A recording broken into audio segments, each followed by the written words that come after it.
Welcome to the info of me Nokia G11, and I'll show you how to remove SIM pin from SIM card on this device.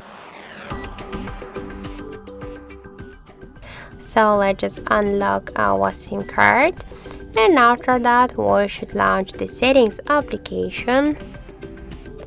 Then scroll down to the security section.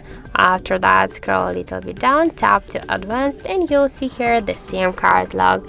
Now just to unlock our SIM card from SIM pin, we should click here only once on that switcher and enter the currently password pin code. In my case, that's from 1 to 4. Then just tap here to OK. Now we can see the message that the SIM pin disabled, and that's it.